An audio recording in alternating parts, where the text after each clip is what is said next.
Hello, everybody, and welcome to another Merlin cast. Hero decided that he'd like to finally respond to my Fullmetal Alchemist tag with just kind of recording it in person. So we'll do it like an interview style. As Hero, you might know that Fullmetal Alchemist is a series that I kind of like. You know. Oh, only kind of like? Oh, gee, I never would have noticed. Never knew that, Merlin.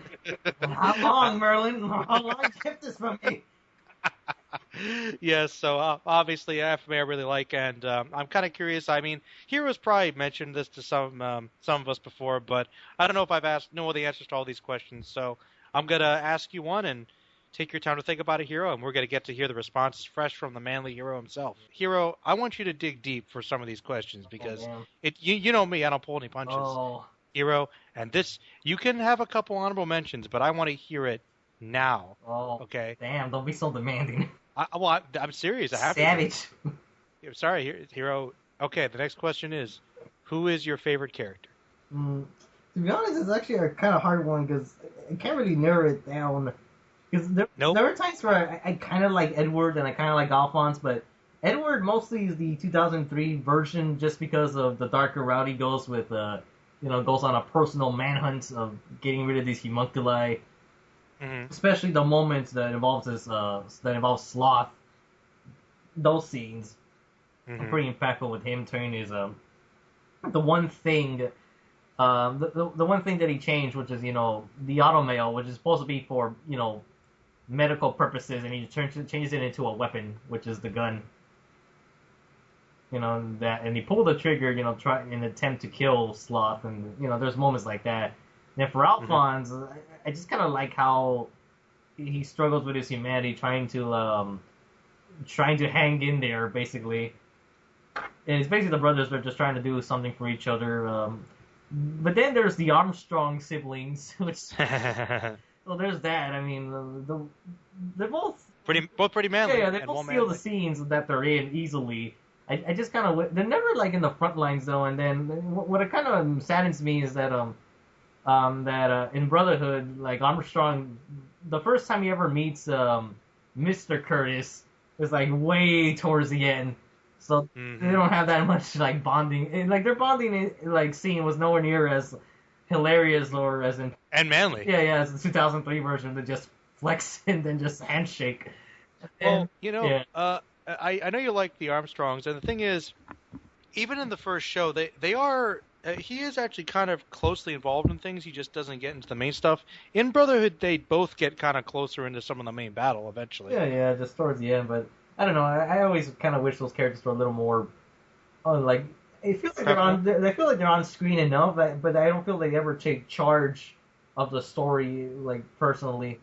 Well, you know what they are? They're both kind of just more mentor figures. Yeah, I mean, even Olivier, like. As Olivier, as angry as she can get, she was almost like a third mom next to Curtis, to the brothers, I guess, just to more like, well, who knows which one's more stricter. I don't know, honestly. Yeah, but that's why it also kind of saddened me, because they barely meet, like, towards the end. Also, it's like, well, I guess we're gonna part ways, Mrs. Curtis, and then Father has summoned me. Oh boy, we can't interact anymore.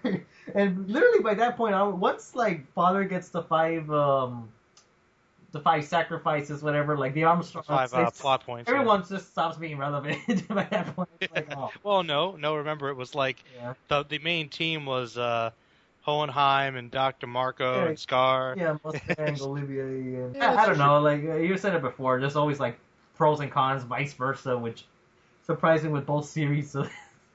It's true. One has something that the other doesn't. So. Well, I won't. That's very true, and I won't go too far off from this question. I know we're already kind of delving into many characters as we do, but I'm surprised that you didn't say Mustang. He seems like a character you really like. I don't know. It's like I never gravitated too much toward him. I did like him, but it wasn't like a like favorite fanboy level. I guess. I don't know what it was. Maybe he just stayed behind the office for too long, or because I know in Brotherhood they really were pushing. They really were pushing the espionage and the tactics a bit more with the secret messages and with that. So I do appreciate like how Mustang works in both series, where I feel he's more fatherly towards Edward in the first series, especially like the ways like I need to send you this assignment, like the train incident with the where he meets Mace Hughes, and then but then in Brotherhood you have the moment where he kills Maria Ross, and then it reveals to something else. It's like, yep, I'm actually cooler than you think, Edward. You own one. Fullmetal pipsqueak. Don't call me pipsqueak. Yeah. So, but all right, so wrapping that up, it sounds to me, if I could get an official answer here, you probably lean towards the main brothers, but you also really like the Armstrongs. Yeah, it's somewhere around there. Probably Olivier #1 out of the bunch. Okay. Yeah, probably. Because of those lips. Yeah, those lips are, man, like they can sink the Titanic, man. That's how big those lips are. It's a good way to draw the lips, actually. I do agree. Yeah. Now, here's a fun one on the flip side here. This is where you get more hate. Who is your least favorite character? It's kind of easy how, comparing the slots together, it's pretty hands down. Like, who's more interesting than the other, but, and that's a show that I did not like the manly character this time around, because he just didn't do anything other than, it's like discount Jotaro, to put it like, oh, what a pain. It's like, so, so you don't like their Brotherhood Sloth? No, it kind of sucks. Really? So you're like, wow. Yeah, you have to admit he's more accurate to the scene. Just because someone's like masculine looking doesn't mean it's gonna be an automatic like this character. Just really. Well, he had no personality whatsoever. Just a muscle. That's all he is. That is true, and I don't really hate Sloth, but I mean he is like the most throwaway of like any of the villains in that Brotherhood. You kind of said it best. Like I think it was probably that video, that long ass video you mentioned at the 30-minute thingy, where I recall you said that, to think about this for a second, like Sloth is even more like less of a character than fucking Gluttony. It's true. Gluttony has more character. Lust. Where's my lust? Where's my lust? Like, and if you want to count Brotherhood, Gluttony has a lot more to do and has a heart. So it's like, yeah, Sloth kind of sucks. I'm sorry. All right, well that's fine. You told me some ones you didn't like very much, so that's fine. Now, this is a fun side category. Who is your favorite villain? The hardest question, perhaps. I kind of want to say the first Sloth, because that's kind of like a personal thing to me. Like, even though there's nothing bad going on with me and my mom or anything, or the rest of my family, but I don't know. Something about it. I just feel that is nightmare fuel to me, with all honesty. Just to have like your own parents have passed away, then just be drown you. Yeah, you're trying to basically reappear before you again as this monster.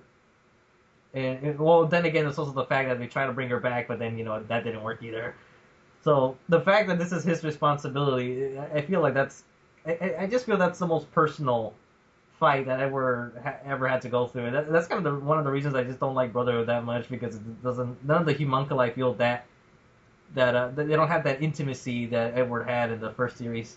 Yeah, definitely. It definitely had less of that emotional impact. I agree. That's one reason why I think that the first series has a lot more impact, because the villains feel like they just impact the story more. So you think Sloth, hands down, from the first series? Yeah. All right. Okay, that was easier. That wasn't what I thought, actually. I thought you were going to say Tucker, or maybe Lust. Yeah.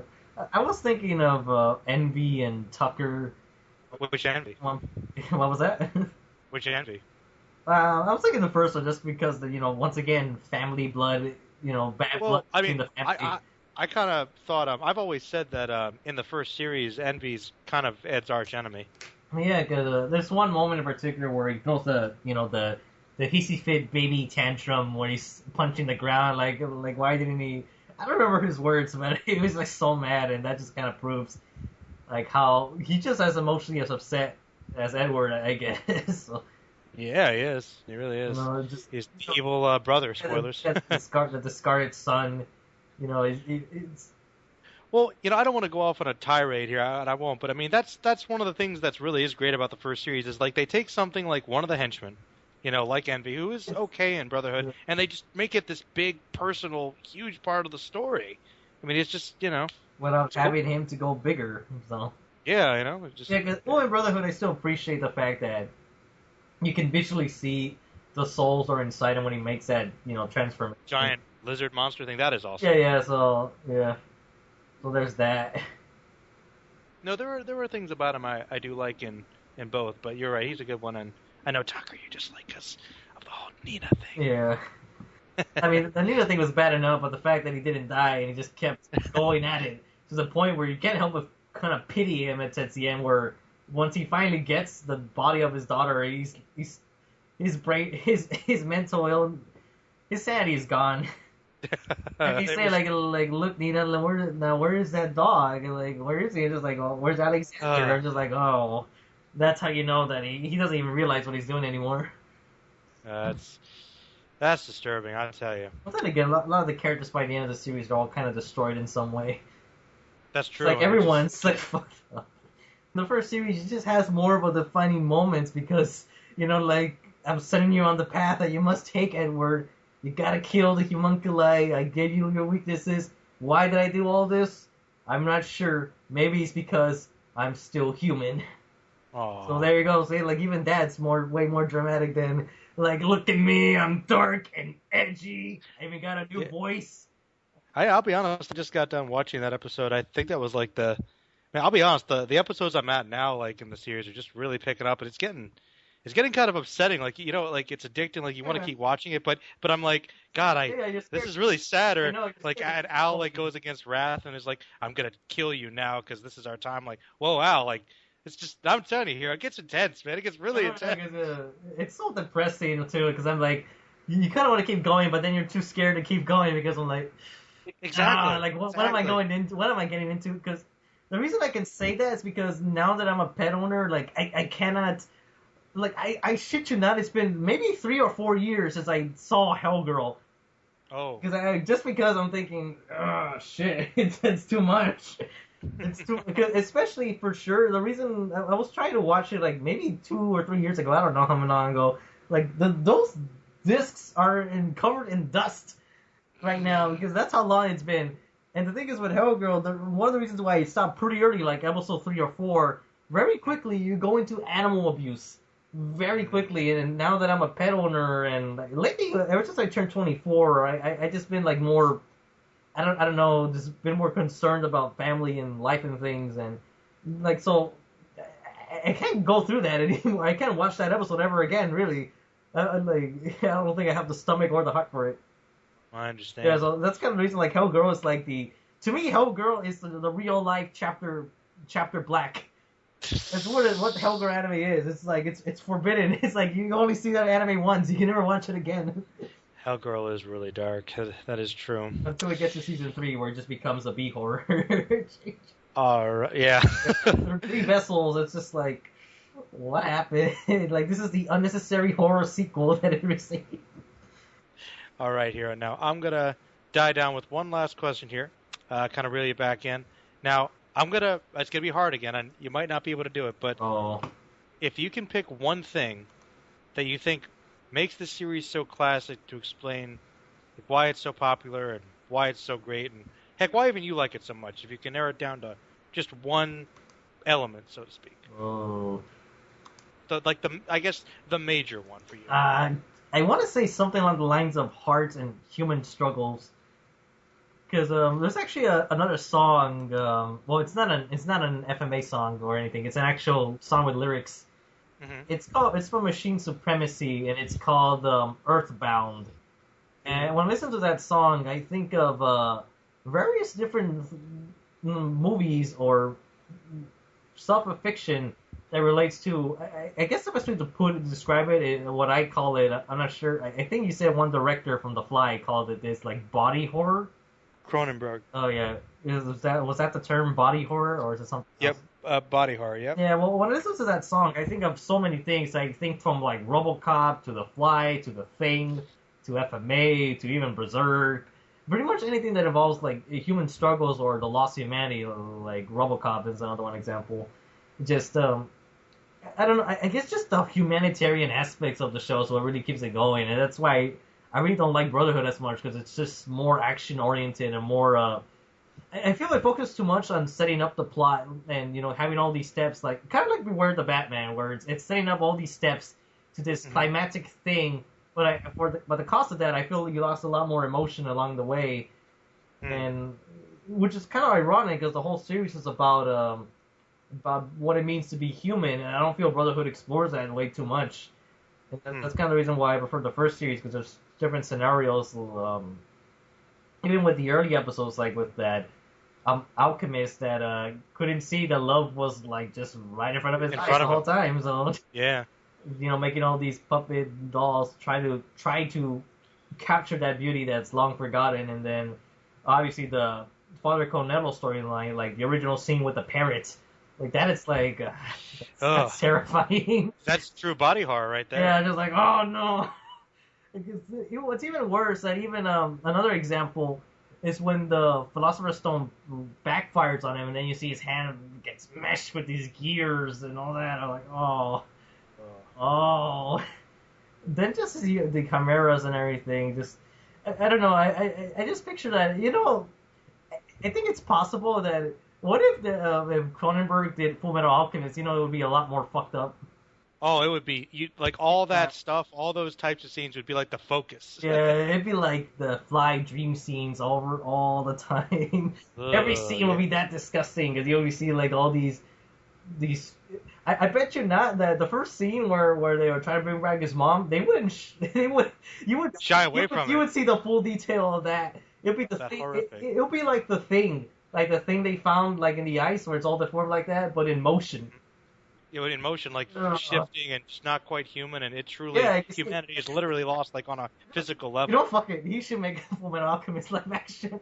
Ooh, God! He totally should, because I mean, all that crazy shit. He probably could do it actually. You can. Oh God! Want to be a live action version of the 2003 anime? Hero, then it would just be a straight horror. Yeah. Straight horror. Like I'd watch it though. I'd love to see that. You know what? He should do all the. He should do Devilman also. He should do like all the fucked up animation. Yeah, all that. Do Evangelion live action. Whoa. Oh God, that'd be disturbing as fuck. Evangelion's weird as it is. Yeah, Devilman. Yeah, actually, what I've heard once, like, there's two people I could think that could pull off a Berserk live action. One, like the Cronenberg dude that we just mentioned. Two, maybe Peter Jackson. Yeah, that's his name. Like Dark Lord of the Rings. Yeah. Basically, I mean, for the very least, you won't be worried about. Well, at least it looks like it. Definitely, I think he can pull it off. Yeah. So there you go. Like when people, I don't know. Well, Hero, you might not know this, but before he did Lord of the Rings, do you know what he primarily did? What? Horror movies. Well, actually, I was gonna ask, did Cronenberg ever do like a sci-fi horror? Or... yeah, he did some sci-fi. I'm thinking he could also do Battle Angel Alita if he wanted to. Yeah, he could. There's a lot of severed heads and spines and all that shit. I was like, Yeah, he could definitely touch upon. He doesn't usually do like heavy sci-fi, but I'm sure he could make it work. Yeah. But I think Fullmetal should be like his priority. I think it could be good to be dark. It's gonna be so disgusting. You know what I just think? I don't know why, but I pictured the scariest character is gonna be Gluttony. I just picture him being the scariest one. If he was, would he look like more monstrous or more like a really? I think he should be a little. I kind of picture him to be like a little bit bigger, like a little taller. I mean, but because he's a creepy dude. You got these guy with these huge long arms, and these lidless, like open white eyes. Yeah, and then he gets mouth that just keeps opening and just. It just kind of like scratches. Yeah, I just feel like he's just gonna chew some shit out. And imagine he bites somebody and just the acid starts like melting through as it does. Yeah, like. Ugh. Oh, you know what that scene was? You know what he could do with that?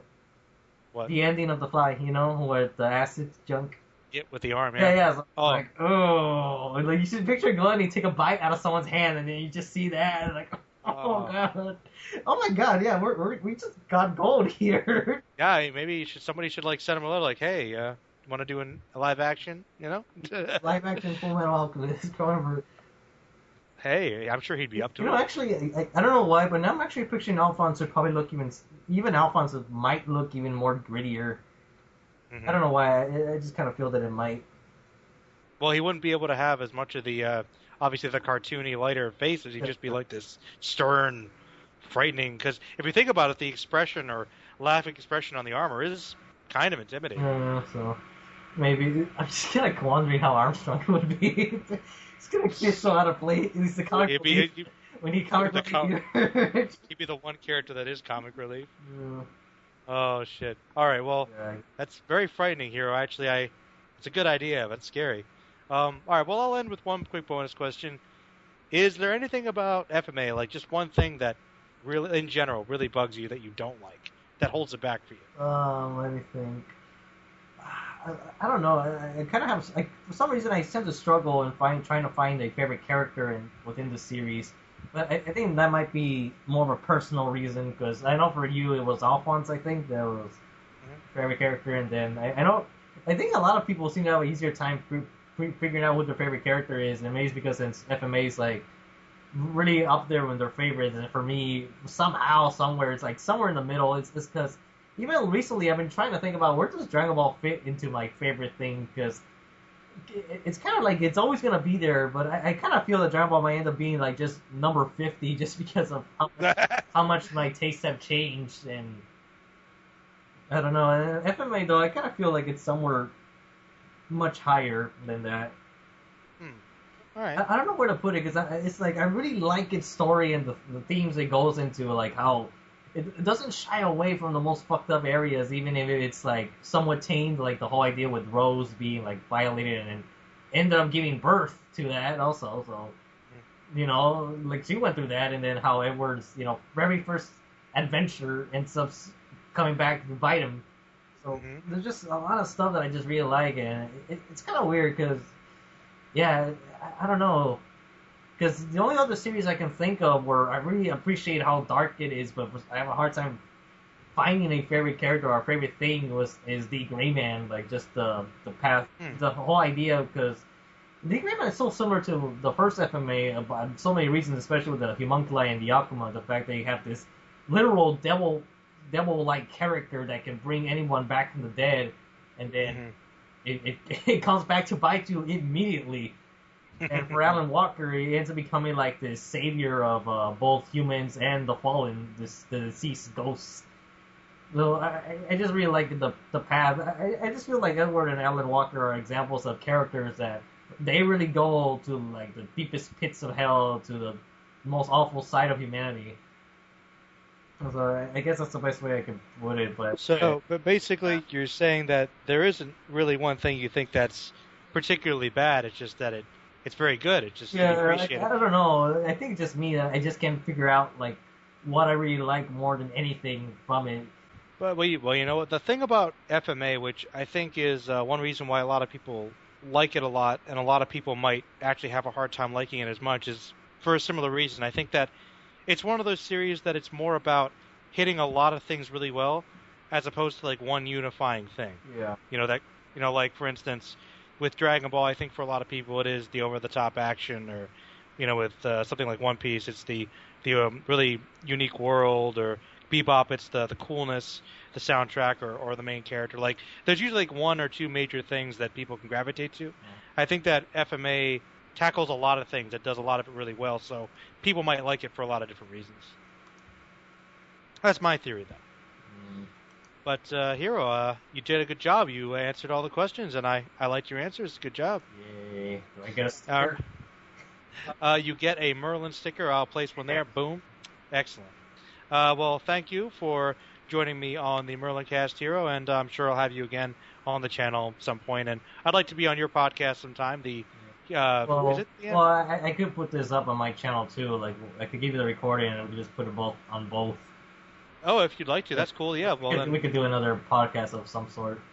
Oh, I'm sure we will. Actually, that's always good. Unless you want to say goodbye, Hero, and that could be the official end. Yeah, I guess I'll say goodbye to everyone, and I hope you enjoy the video.